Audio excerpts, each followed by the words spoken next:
Hello students, तो O2IS academy के mains answer writing session में आपका स्वागत है। तो आज हम देखेंगे कि जो यूपीएससी के मेंस के जो क्वेश्चंस हैं उनको कैसे डीकोड करना है, कैसे हमें आंसर राइटिंग उसकी अटेम्प्ट करनी है, कौन से पार्ट्स को कितना वेटेज देना है, और एक सैम्पल आंसर हम लिखकर उसको हम देखेंगे कि किस तरह का आंसर हम फ्रेम कर सकते हैं। ठीक है, तो बिना टाइम वेस्ट किए हम जस्ट स्टार्ट करते हैं। तो mains answer writing session. So here is our question. तो ये यूपीएससी 2021 में मेंस का एक क्वेश्चन है जो यूपीएससी में ही पूछा गया था 2021 में। ठीक है, what are the main socio economic implications arising out of the development of IT industries in major cities of India. ठीक है, अब सबसे पहले हमें ये देखना है कि हमें कितने पार्ट्स इसके अटैम्प्ट करने हैं, कौन कौन से कीवर्ड्स हैं, किस डायरेक्शन में ये आंसर जाएगा। ठीक है, और हम इसमें जस्ट देखते हैं कि सोशो एंड इकोनॉमिक जो इम्प्लीकेशंस हैं ये दो ब्रॉड पार्ट्स बनते हैं जो हमें इस आंसर में अटेम्प्ट करने हैं। ठीक है, और जिस सब्जेक्ट को लेके, जिस टॉपिक को लेके हमें ये एड्रेस करने हैं वो है IT industries in major cities of India. तो यहाँ पे कीवर्ड्स कौन से होंगे? सोशो इकोनॉमिक इम्प्लीकेशंस और आईटी इंडस्ट्रीज़, वो भी मेजर सिटीज़ ऑफ इंडिया में। ठीक है, कोई भी क्वेश्चन जब हम अटेम्प्ट करते हैं सबसे पहले क्वेश्चन को अच्छे से हमने पढ़ना है, उसको जल्दबाजी में नहीं करना है, जो कि हम स्कूल कॉलेज की जो हमारी हैबिट ऑलरेडी बनी होती है। ठीक है, तो ये हमने क्वेश्चन को कहीं ना कहीं डिकोड कर लिया है, उसके कीवर्ड्स को हमने समझ लिया है। अब हम सीधा उसको अटेम्प्ट करने की बात पर आएंगे। ठीक है, तो जैसे हमने यहाँ पे बात की है तो हम इम्प्लीकेशंस की यहाँ पे बात करने वाले हैं आईटी इंडस्ट्री की। दो ब्रॉड इम्प्लीकेशंस जो यहाँ पे बात करेंगे वो कौन सी हैं? द सोशल एस्पेक्ट और इकोनॉमिक एस्पेक्ट। ठीक है, अब ये तो सबको पता है कि आईटी इंडस्ट्री इंडिया में कितनी ज़्यादा ग्रो कर रही है, वो भी पिछले 15-20 सालों से स्पेशली। ठीक है, उसका इंडिया पे और फॉरेन पे दोनों जगह इम्पैक्ट पड़ता है। तो इंडिया में जो सोशल और इकोनॉमिक इम्पैक्ट है हमें वही यहाँ पे लिखना है, वो भी 250 वर्ड्स में। ठीक है, अब सीधा हम आंसर पे आते हैं। ठीक है, ये दो चीज़ें हैं जो हमने आंसर में एड्रेस करनी है। ठीक है, तो ब्रॉडली जो इसके हिस्से बनेंगे, दो पार्ट्स बनेंगे इस आंसर के, वो सोशल एंड इकोनॉमिक होंगे। ठीक है, तो इन दो पार्ट्स में हम इसको अटेम्प्ट कर सकते हैं।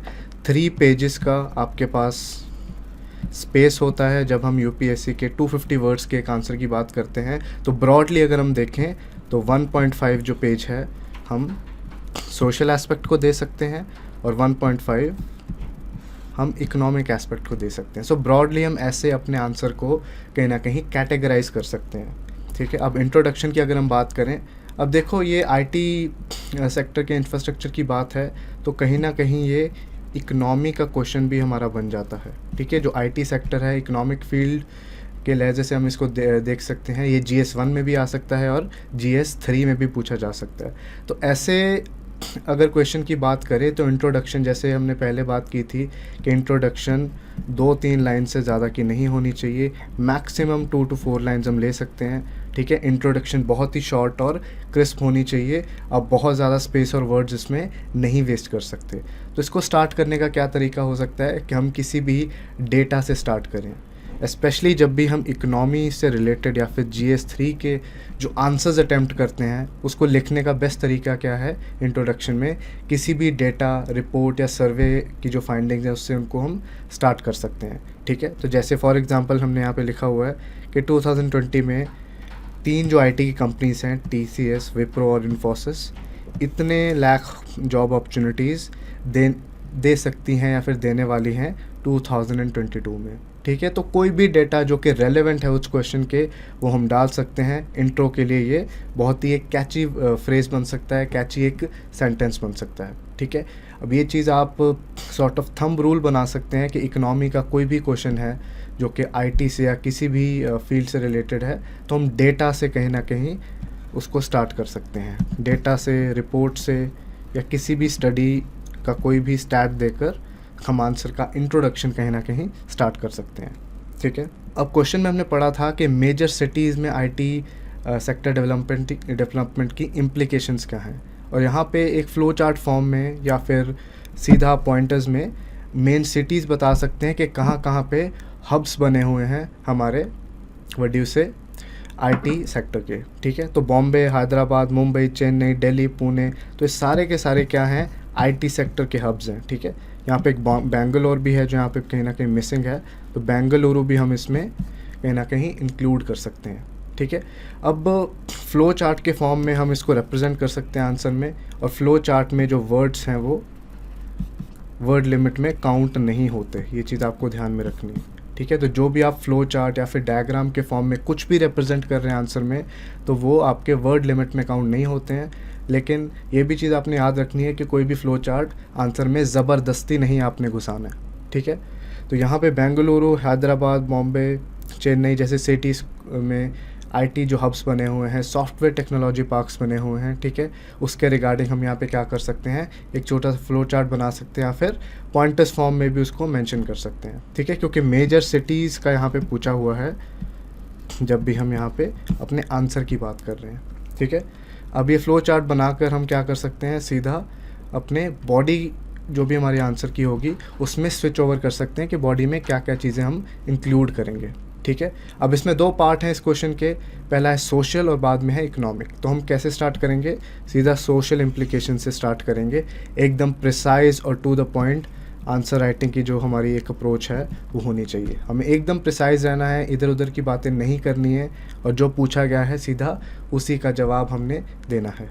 ठीक है, अब आईटी सेक्टर डेवलप जब होगा तो उससे समाज में क्या चेंजेस आनी शुरू हो जाएंगी। सबसे जो पहला यहाँ पे पॉइंट है वो क्या है कि जेंडर इक्वालिटी यहाँ पे आनी शुरू हो जाएगी। जेंडर इक्वालिटी, एक रिपोर्ट के तहत जितने भी न्यू जॉब्स ऑफर हो रहे हैं उसमें 44% जो यहाँ पे शमूलियत है, जो यहाँ पे डिप्लॉय की जा रही हैं, वो लेडीज़ हैं।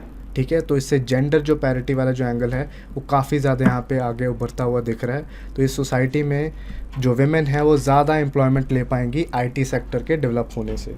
ठीक है, पहला पॉइंट तो ये हो जाता है। सेकंड ये है कि जो इंडियन मेट्रो सिटीज़ हैं, जैसे कि जिन सिटीज़ का नाम हमने अभी पिछली स्लाइड में देखा, तो वहाँ पे अगर आईटी के टेक्नोलॉजी पार्क्स बनेंगे, बड़ी बड़ी आईटी कंपनीज आएंगी, ठीक है, तो वो बहुत ही अट्रैक्टिव सिटीज़ बन जाएंगी एम्प्लॉयमेंट के लिए। तो पूरे देश में से अलग अलग कोने से जो यूथ है वो उन सिटीज़ में कन्वर्ज करना शुरू हो जाएगा। जैसे आप देख सकते हैं हैदराबाद में, बेंगलोर में, पुणे में, पूरे इंडिया से बच्चे जाते हैं वहाँ पे जॉब्स करने के लिए।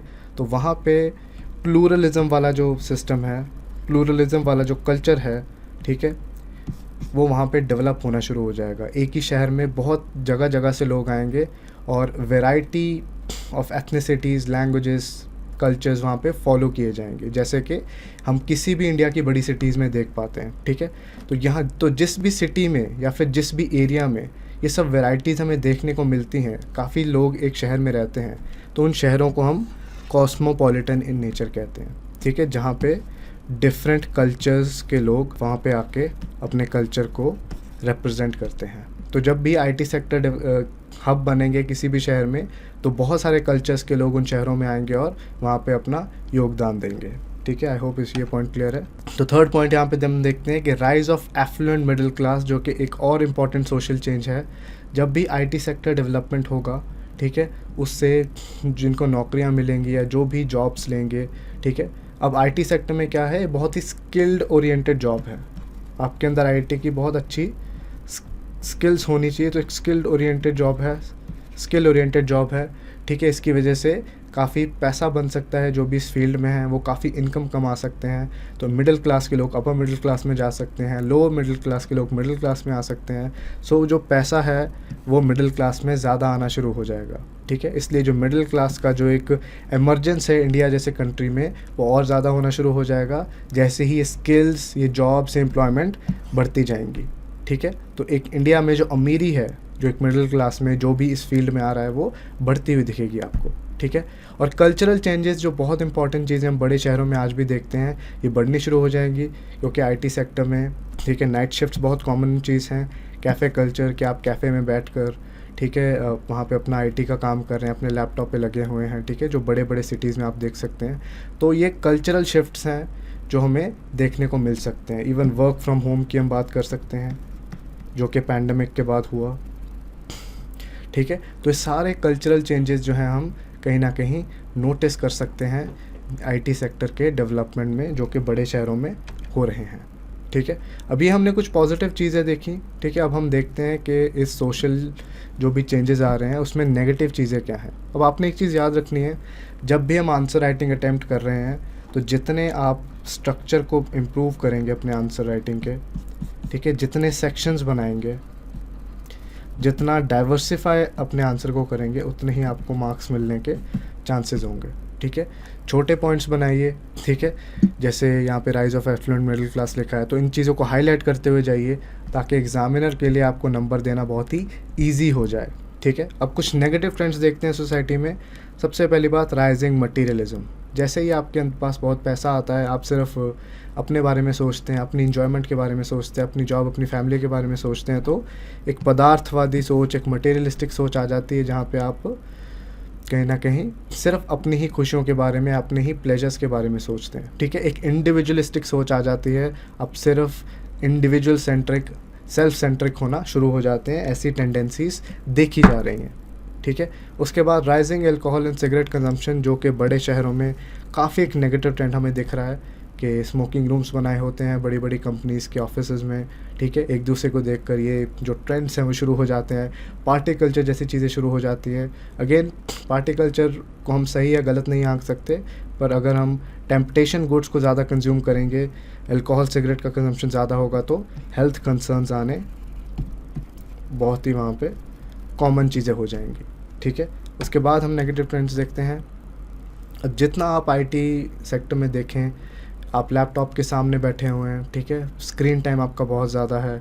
ठीक है, कहीं ना कहीं आइसोलेशन में भी आप काम कर रहे हैं। ठीक है, सेहत का ध्यान नहीं रख पा रहे हैं, तो स्ट्रेस और डिप्रेशन का लेवल्स भी बढ़ता हुआ दिख रहा है। ठीक है, ऐसी काफ़ी रिपोर्ट्स हैं जो इन चीज़ों को हाईलाइट कर रही हैं। अब जितनी भी हमने पॉइंट्स लिखे, यहाँ पे आप रिपोर्ट्स और सर्वेस को हाईलाइट करते जाएंगे। नीति आयोग की कोई रिपोर्ट है, ठीक है, वर्ल्ड हेल्थ ऑर्गेनाइजेशन की, या किसी भी चीज़ की कोई रिपोर्ट है, तो वो आपके आंसर में और भी ज़्यादा दम डाल देगा। ठीक है, अब हम इसकी इकोनॉमिक इम्प्लीकेशंस को देखते हैं। सोशल इम्प्लीकेशंस के बाद इकोनॉमिक कौन कौन सी यहाँ पे चेंजेस आ रही हैं। ठीक है, अब पहला है enhance skill levels. IT industry का जब भी ग्रोथ होगा तो आईटी स्किल्स भी लोगों में आनी शुरू होंगी। लोगों को आईटी स्किल्स सीखने ही पड़ेंगे अगर उनको जॉब्स लेनी है। तो काफ़ी स्किल्ड इंडिया में मैन फोर्स जो हो जाएगी, मैन फोर्स वो आपको देखने को मिलेगी। तो टैलेंट काफ़ी ज़्यादा आना शुरू हो जाएगा जैसे ही इंफ्रास्ट्रक्चर आईटी का डेवलपमेंट उसका बड़े बड़े शहरों में होना शुरू हो जाएगा। धीरे धीरे बड़े बड़े शहरों से वो टायर 2 और टायर 3 सिटीज़ में भी आना शुरू हो जाएंगे। तो इसकी वजह से इंडिया में स्किल डेवलपमेंट भी काफ़ी ज़्यादा बढ़ सकता है, लेकिन उसके लिए अपॉर्चुनिटीज़ देना भी काफ़ी ज़्यादा ज़रूरी चीज़ है। ठीक है, सेकंड पॉइंट हम देखते हैं इकोनॉमिक माइग्रेशन। छोटे शहरों से बड़े शहरों में जो लोग नौकरी के लिए जाते हैं, ये काफ़ी ज़्यादा इंक्रीज़ हो जाएगा, क्योंकि जैसे ही बड़े शहरों में इंफ्रास्ट्रक्चर आईटी का बढ़ता जाएगा, यूथ छोटे शहरों से या फिर जिन स्टेट्स में अपॉर्चुनिटीज़ कम है वहाँ से वो बड़े शहरों में माइग्रेट होना शुरू हो जाएंगे। तो फिर एक रीजनल इम्बैलेंस होने की तरफ हम जाते जाएंगे। ठीक है, तो ये एक नेगेटिव ट्रेंड भी टू एन एक्सटेंट हम कह सकते हैं कि इकोनॉमिक माइग्रेशन एक जगह पे तो बहुत ज़्यादा ग्रोथ करवा रहा है, बेंगलोर, हैदराबाद जैसी सिटीज़ में, लेकिन ऑन दी अदर हैंड जहाँ पे ग्रोथ ज़्यादा होनी चाहिए वहाँ पे कम ग्रोथ होनी शुरू हो जाएगी, क्योंकि वहाँ से यूथ माइग्रेट करना शुरू हो जाएगा। अब थर्ड पॉइंट वही जो हमने बात की, रीजनल इम्बैलेंस।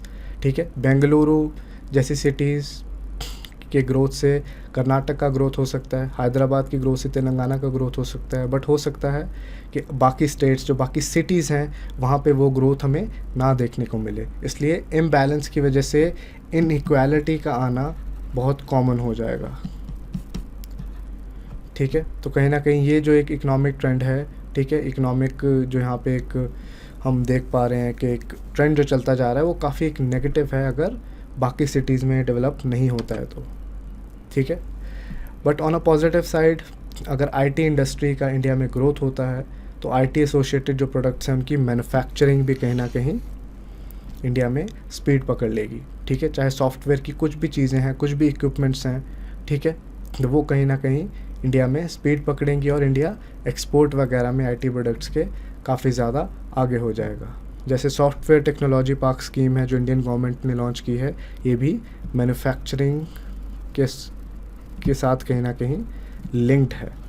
ठीक है, तो इंडिया का आईटी रिलेटेड जो प्रोडक्ट्स हैं जो इंडिया मैन्युफैक्चर कर रहा है उसके एक्सपोर्ट्स इंपोर्ट्स भी कहीं ना कहीं बढ़ने शुरू हो जाएंगे, जिससे इंडिया को काफ़ी फॉरेन इनकम जो है वो आ सकती है। ठीक है, अब इस एफडीआई की अगर हम बात करें, जो फॉरेन का जो एक फ़्लो आ रहा है, जो इंडिया का पैसा आ रहा है आईटी सेक्टर में, वो ऑलरेडी काफ़ी आ रहा है। तो ये सेक्टर ऑलरेडी सेकंड रैंक्ड है एफडीआई इनफ्लोज में। फॉरेन से काफ़ी इंडिया में पैसा लगाया जा रहा है। टाटा, विप्रो, इन्फोसिस जैसी कंपनीज़ में टेक्नोलॉजी पार्क्स इंडिया में बनाए जा रहे हैं, तरह तरह की जगहों पे न्यू सिटीज़ में डेवलप किए जा रहे हैं। तो अब और भी ज़्यादा एफडीआई या फिर इनकम या फिर आप मनी कह सकते हैं इस सेक्टर में फ्यूचर में फ़्लो कर सकता है, क्योंकि इसका स्कोप इंडिया में काफ़ी ज़्यादा है। इंडिया एकदम लीडर बना हुआ है आईटी सेक्टर में, जो आगे भी इसकी लीडरशिप डेफिनेटली कंटिन्यू रहने के चांसेस हैं। ठीक है, तो ये सारी जो यहाँ पे पॉइंट्स हैं हम यहाँ पे देख पा रहे हैं कि सोशल और इकोनॉमिक इम्प्लीकेशंस हमने डिस्कस किए। ठीक है, 1.5 पेज हम सोशल इम्प्लीकेशंस के लिए ले सकते हैं और जो 1.5 पेज है वो ही इकोनॉमिक के लिए ले सकते हैं। तो एक बैलेंस्ड आंसर लिखने के लिए, ठीक है, हमें हर पार्ट को इक्वल वेटेज देना बहुत ज़रूरी है। ठीक है, अब हम आते हैं कंक्लूजन पे। कंक्लूजन पे जैसे हमने हमेशा से बात की है कि आपका कंक्लूजन है वो कहीं ना कहीं ऑप्टिमिस्टिक होना चाहिए, फ्यूचर ओरिएंटेड होना चाहिए, ठीक है, और सॉल्यूशन माइंडसेट वाला होना चाहिए। एक कंप्लेनिंग एटीट्यूड आपके कंक्लूजन में नहीं दिखना चाहिए, क्योंकि उससे आपका नेगेटिव बिहेवियर या फिर नेगेटिव एटीट्यूड जो आप एग्जामिनर को है वो नज़र में आ जाएगा। तो सॉल्यूशन माइंडसेट यहाँ पे होना बहुत ज़रूरी है। इवन कंक्लूजन में आप कोई भी स्टैट दे सकते हो और अपना वे फॉरवर्ड दे सकते हो कि आगे गवर्नमेंट को क्या करना चाहिए जिससे आईटी सेक्टर का जो ग्रोथ है वो और ज़्यादा इक्वल रास्ते पे चलता हुआ दिखे। ठीक है, तो इंडियन सॉफ्टवेयर प्रोडक्ट इंडस्ट्री जो है वो $100 बिलियन की पहुंच जाएगी 2025 तक। तो हमारी जो अपॉर्चुनिटीज़ हैं इस सेक्टर में बहुत ज़्यादा हैं, लेकिन हमें उन अपॉर्चुनिटीज़ को सबको प्रोवाइड करने के लिए हमें क्या करना चाहिए, इंडियन यूथ को स्किल करना चाहिए। अब इंडियन यूथ में ये पाया गया है कि बहुत पढ़ाई करने के बाद भी इंडस्ट्रीज़ में या फिर कंपनीज़ में काम करने के लिए जो स्किल्स हैं उनके पास नहीं है। ठीक है, एकदम जो आउटडेटेड इंडिया का जो एजुकेशन सिस्टम है उसका सिलेबस वो दिया जाता है, ठीक है, एजुकेशन के लिए, तो इसलिए रेलेवेंट स्किल्स उनके पास नहीं है। तो स्किल्स प्रोवाइड करनी यहाँ पे बहुत ज़्यादा ज़रूरी हैं, सो दैट नौकरियाँ उनको मिल पाएँ, उनके पास वो काबिलियत आ पाए जिससे वो आईटी सेक्टर में एटलीस्ट जॉब्स ले पाएँ। ठीक है, तो स्किल करना इंडियन यूथ को बहुत ज़रूरी है। और आईटी का जो इंफ्रास्ट्रक्चर है वो छोटे शहरों में भी जाना ज़रूरी है ताकि एक रीजनल बैलेंस्ड एक जो ग्रोथ है वो बनी रहे। तो ये हम वे फॉरवर्ड दे सकते हैं कि टायर 2 और जो टायर 3 सिटीज़ हैं जहाँ पे कम पॉपुलेशन है, रिलेटिवली बहुत बड़े शहर नहीं है, वहाँ पे भी ये जाना चाहिए, सो दैट लोग एम्प्लॉयमेंट के लिए बड़े बड़े शहरों में नहीं जा रहे हैं और वहाँ का जो इंफ्रास्ट्रक्चर है उस पर बहुत ज़्यादा जो प्रेशर है वो नहीं पड़ रहा है। ठीक है, तो तभी जो हमारा डेमोग्राफिक डिविडेंड है, जो इंडिया के पास इतना सारा यूथ फोर्स है, जो इतना ज़्यादा यंग पॉपुलेशन है, तभी उसको हम पॉजिटिव डायरेक्शन में ले जा पाएंगे। तो हमने कंक्लूजन में बेसिकली क्या किया है, हमने कुछ सॉल्यूशन सजेस्ट किए हैं गवर्नमेंट के लिए, ठीक है, कि हम क्या और कर सकते हैं जिससे आईटी सेक्टर का जो ग्रोथ है वो बहुत ज़्यादा बैलेंस्ड हमें नज़र में आए। ठीक है, तो डेमोग्राफिक डिविडेंड या फिर ऐसी जो हैवी फ्रेजेस हैं, जो टैग लाइन्स हैं, जैसे सबका साथ सबका विकास, डेमोग्राफिक डिविडेंड, ठीक है, इनक्रेडिबल इंडिया, ऐसी जो टर्म्स हैं आप कंक्लूजन में डाल सकते हैं इनको और ज़्यादा अट्रैक्टिव बनाने के लिए। ठीक है, कंक्लूजन है कि इंट्रोडक्शन से बड़ा रखेंगे तभी बेटर है, क्योंकि कंक्लूजन आपकी माइंडसेट को रिप्रेजेंट करता है। तो अगर बॉडी के बाद सबसे ज़्यादा कोई इंपॉर्टेंट पार्ट है आंसर का, वो कौन सा है, कंक्लूजन है रादर देन इंट्रोडक्शन। इंट्रोडक्शन हमेशा आपने क्रिस्प रखना है, छोटा रखना है, और कंक्लूजन आप फिर भी 4-5 लाइन्स तक स्ट्रेच कर सकते हैं। ठीक है, तो आई होप आपको ये सेशन से काफ़ी कुछ सीखने को मिला। ठीक है, एंड अगले सेशन में हम फिर से हाजिर होंगे नए क्वेश्चन के साथ, उसके साथ नए स्ट्रक्चर्स, नए कीवर्ड्स, ये सारे डिस्कस हम करेंगे। ठीक है, और आप प्रैक्टिस करते जाइए और अपना ख्याल रखिए। So will meet you in the next session.